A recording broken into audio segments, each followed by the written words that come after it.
खबरों में आगे बढ़ते हैं। सितारगंज में शांति व्यवस्था बनाए रखने के उद्देश्य से कोतवाल सुंदरम शर्मा के नेतृत्व में अर्धसैनिक बलों के साथ फ्लैग मार्च निकाला गया। करीब 5 किलोमीटर क्षेत्र में मुख्य बाजार और आबादी इलाकों से होकर यह फ्लैग मार्च गुजरा। फ्लैग मार्च में पुलिस के साथ रैपिड एक्शन फोर्स 108 भी शामिल रही। प्रशासन ने फ्लैग मार्च के जरिए क्षेत्र में कानून व्यवस्था और सद्भाव बनाए रखने का संदेश दिया।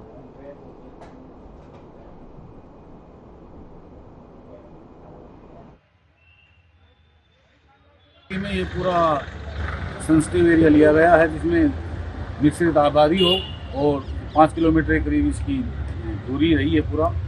साथ में हमारा ये परिचयता अभियान है जिसमें जन से हम संपर्क करते हैं और यहाँ की स्थिति के बारे में जानकारी देते हैं, और ताकि पब्लिक में सद्भावना बनी रहे और फोर्स आपके साथ है, डरने की कोई नहीं।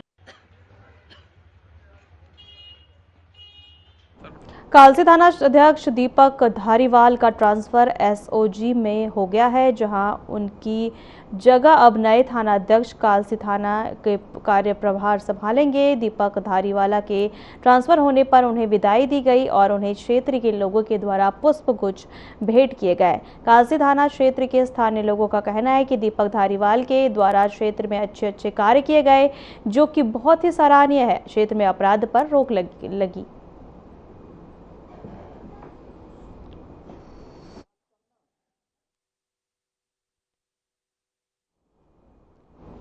सरोवर नगरी नैनीताल से महज 11 किलोमीटर दूर भवाली क्षेत्र में नाबालिग किशोरी के गर्भवती होने की सूचना पर पुलिस ने साहिल नामक युवक के खिलाफ संबंधित धाराओं में मुकदमा दर्ज कर उसे गिरफ्तार कर कोर्ट में पेश किया और किशोरी को मेडिकल परीक्षण के लिए भेज दिया गया। तो वहीं इस दौरान हिंदूवादी संगठनों ने कोतवाली का घेराव कर आरोप लगाया कि युवक किशोरी को बहला फुसलाकर उसके साथ गलत काम कर रहा था। साथ ही इस दौरान संगठनों के लोगों ने पुलिस अधिकारियों से कठोर कार्रवाई की मांग की है।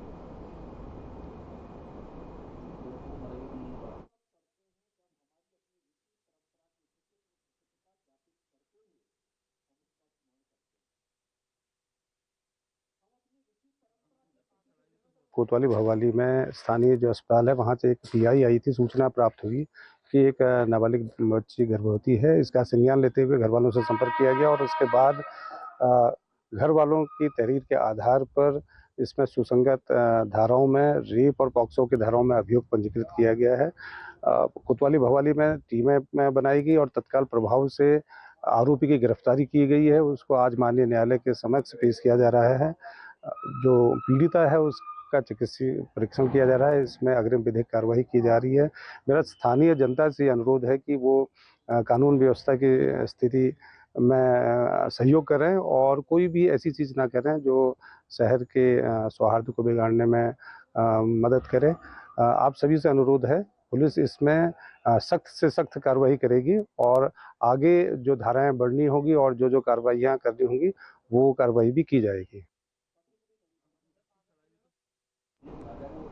रामनगर में सड़क हादसे में 2 डॉक्टर गंभीर रूप से घायल हुए। नेशनल हाईवे 309 पर रिंगोड़ा के पास एक कार और पिकअप की टक्कर हो गई। कार में सवार डॉक्टर प्रस्तुति और डॉक्टर अभिषेक गंभीर रूप से घायल हो गए। दोनों बरेली के रूहे लखंड मेडिकल कॉलेज के छात्र हैं और गर्जिया जा रहे थे। स्थानीय लोगों ने घायलों को रामनगर अस्पताल पहुंचाया। प्राथमिक इलाज के बाद दोनों को बरेली रेफर कर दिया गया। पुलिस हादसे की जाँच कर रही है।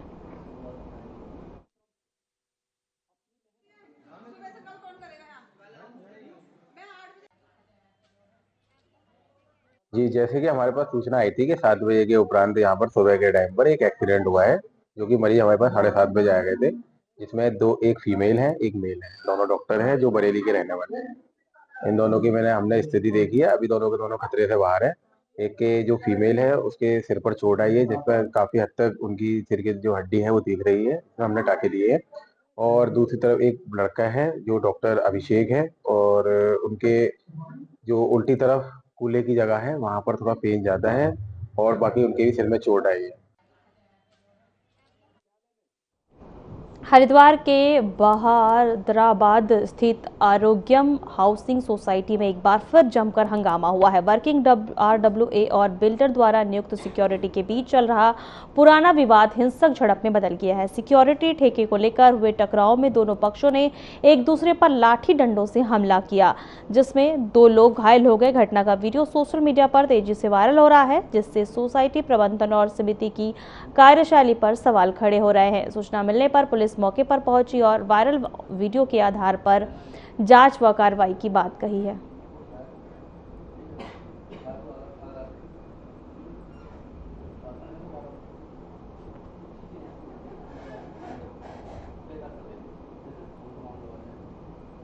हरिद्वार के सिडकुल थाना क्षेत्र में ग्राम सलेमपुर महमूद में 18 फुट चौड़े कॉमन रास्ते को लेकर विवाद गहराता जा रहा है, जिसके चलते भूखंड स्वामी राकेश कुमार ने जिलाधिकारी, उप जिलाधिकारी और वरिष्ठ पुलिस अधीक्षक को लिखित शिकायत दी, जिसमें उन्होंने अवैध कब्जे और निर्माण कार्य के खिलाफ गंभीर आरोप लगाते हुए बताया कि कुछ लोग इस रास्ते पर कब्जा कर अवैध रूप से व्यावसायिक निर्माण कर रहे हैं, जो कोर्ट के आदेशों की अवहेलना है। साथ ही इस दौरान राकेश कुमार ने प्रशासन से तत्काल कार्रवाई की मांग की और चेतावनी दी है कि यदि कोई ठोस कदम नहीं उठाए गए तो वह हाई कोर्ट का रुख करेंगे।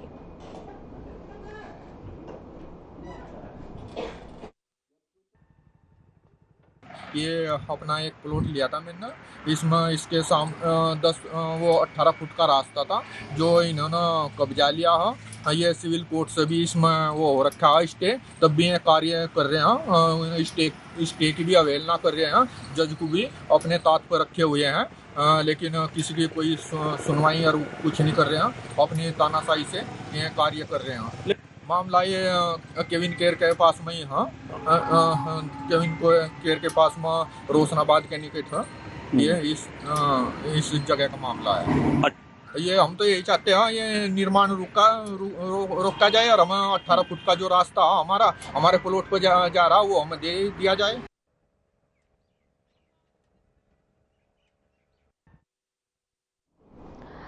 कार्बेट टाइगर रिजर्व में वन जीवों की सुरक्षा और प्राकृतिक वातावरण को मानवीय हस्तक्षेप से मुक्त रखने के उद्देश्य से बड़ा फैसला लिया गया है। अब कार्बेट के सभी पर्यटन जोनों में सफारी के दौरान पर्यटकों के लिए मोबाइल फोन ले जाना पूरी तरह प्रतिबंध कर दिया गया है। यह कार्रवाई सुप्रीम कोर्ट के हालिया आदेश के अनुपालन में की गई है, जिसे पार्क प्रशासन द्वारा प्रभावी रूप से लागू कर दिया गया है। सुप्रीम कोर्ट के आदेश में स्पष्ट किया गया है कि जंगली सफारी के दौरान स्मार्टफोन का किसी भी प्रकार से उपयोग नहीं किया जाएगा।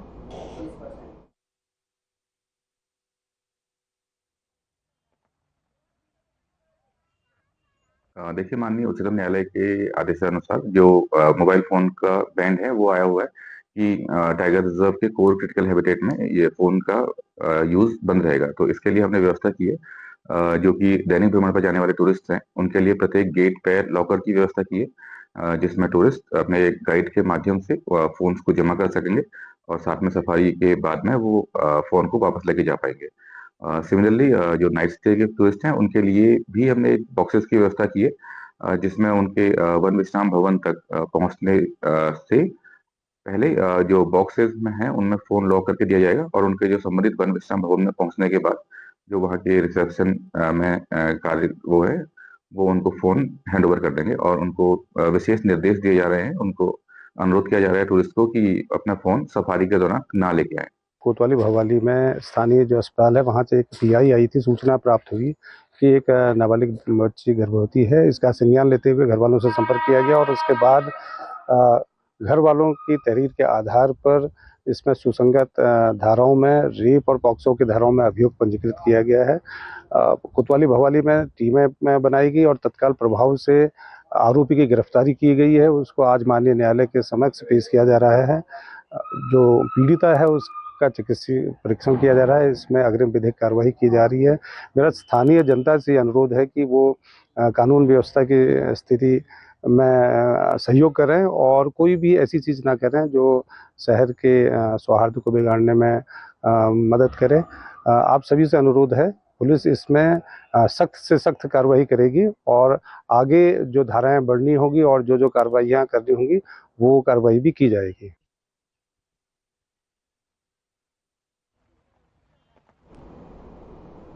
पुलिस कंट्रोल रूम 112 से सूचना मिली कि भद्राज ट्रैकिंग पर गए 10 लोग अंधेरे में जंगल में भटक गए। सूचना पर थाना सहसपुर ने रेस्क्यू टीम गठित कर भद्राज रूट पर भेजा। पुलिस और वन विभाग की मदद से कोटी गांव से 3 किलोमीटर ऊपर जंगल में सर्च अभियान चलाया गया। कड़ी मेहनत और खोजबीन के बाद सभी 10 युवकों को सकुशल रेस्क्यू कर लिया गया। रेस्क्यू में किए गए युवकों को सुरक्षित उनके गंतव्य भेजा गया।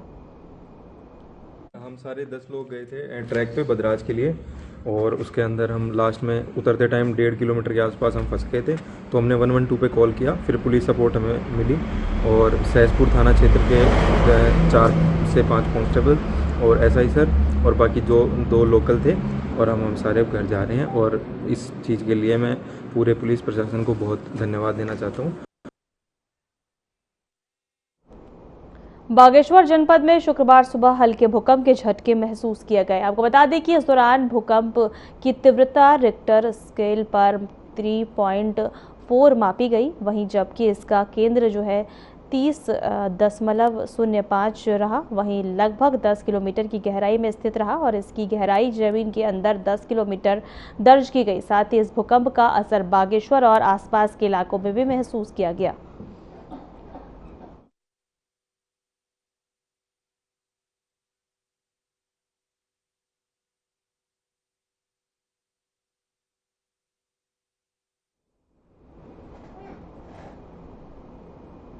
वक्त तो चला है छोटे से ब्रेक का।